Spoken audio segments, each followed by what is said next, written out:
guys, it's the Anime Trainer. Welcome back to Sensei's Journey. Last time we talked about training for size gains, and today we're going to talk about training for strength gains. So when you're training for strength gains, you want to try to keep your reps lower and your weight higher.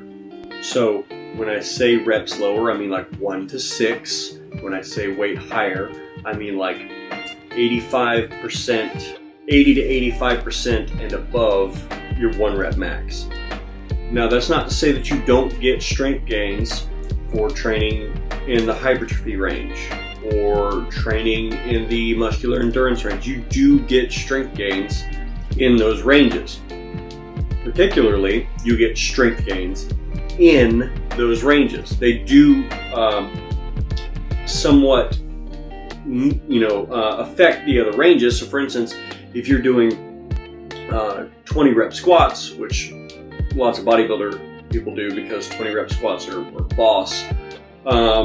If you do 20 rep squats and you manage to get your 20 rep max up to 50 more pounds, that's going to carry over into your 15, 12, 10 rep max. But it still might carry over into your 1 rep max, but it's going to carry over less into your 1 rep max than if you were training at a lower rep range with a higher percentage of your 1 rep max, because of the differences in muscle fiber types that you're going to be training if you were when you're doing that. So you can get strong in whatever rep range you're going to get strong at. It's really just a function of if you're progressing. So you can get, you could even do 100 reps, and if you add weight over time, you're technically stronger. That doesn't mean that you've necessarily done much to your maximal strength. So when we're talking about maximal strength training, that's what we mean when we talk about strength training. We're talking about maximal strength training. We're talking about that 1 to 6 rep range with about 80 or higher percent of your 1 rep max. So don't get it twisted in your head that you can't get stronger in those other rep ranges, because you definitely can.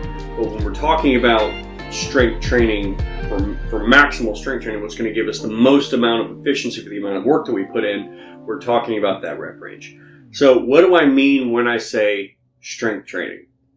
Well, particularly, I just mean your ability to pick up a maximal amount of weight, and the adaptation that occurs in that training is primarily a neurological adaptation. And so what I mean by that is the ability for the muscle to recruit fibers, the rate coding of the muscle, and the ability for the entire body to, especially in compound movements, to work as a single unit, so that you're firing all at the same time. All of your form and your alignment and all that stuff is good. So that's primarily what we're talking about, those neurological adaptations. So you will get some size gains off of 1 to 6 reps, but those are not maximized. So what we're talking about is maximizing the adaptation for whatever it is you're going for. So if you take a look at some of the greatest pure strength athletes in the world, meaning powerlifters and Olympic lifters, when they compete in their weight classes, so I'm not talking about the super heavyweight guys, when they compete in their weight classes, you'll see that a lot of those guys are really, really, they're pretty lean, and they're also not huge. And that's because they've trained their muscles to be able to draw out as much strength that exists in that muscle already, because of learning to recruit the fibers and learning to fire everything at the same time. So it's really a function of its technique. So you may have heard this before. Strength is a skill. It's something that you have to learn over time. And if you're not practicing that skill, you're not going to be able to do it. So let's talk about what you want to do to best try to train strength.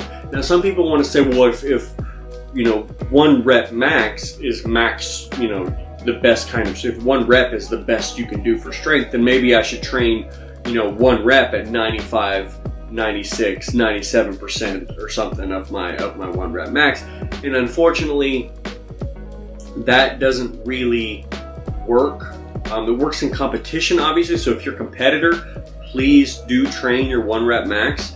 But if you're not competing, the usefulness of just training 1 rep singles does not carry over enough to be useful for the amount of work that you have to put in for them, because you basically get the same amount of training for doing a 2 rep max or mostly 2 rep.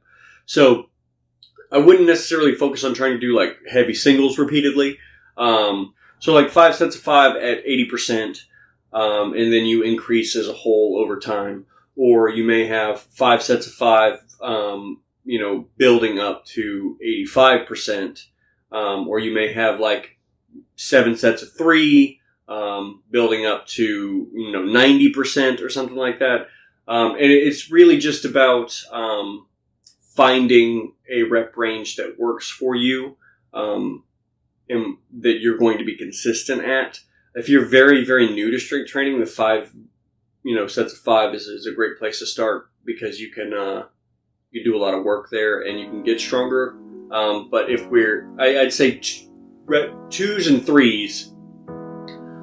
If you're talking about maximal strength, 2s and 3s are probably the best place you want to hang out, unless you're a competitor. And then obviously you have to do singles and stuff like that. But and there's lots of other technical things you can do, like partial reps and whatever else, to try to push the strength a little further if you're in like a sticking point. But we're mainly just talking about the actual training methodology of strength training itself.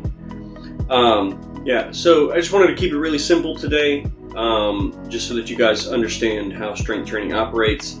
If you want to know more about strength training and the more of the adaptation and like the science side of it that goes into it, let me know and I'll do another video about that. But I just want to kind of give you a breakdown of the how you ought to train for strength and what's going to give you that best adaptation, because there's lots of people. So I want to get strong, and I don't really care about anything else. I just want to be strong. How do you go about doing that? Because if you don't know how to properly train for strength, then you're going to flounder around. Now, like I said, you're going to get stronger as long as you're consistent, no matter what your rep range is. But if you're talking about maximizing those strength gains, then we want to make sure that we are focusing on the appropriate rep range.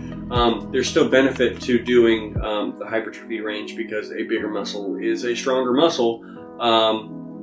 But if you have to worry about training for staying in a weight class or something like that, if you're a fighter, or if you compete in powerlifting or ollie lifting, then you have to worry about being too big.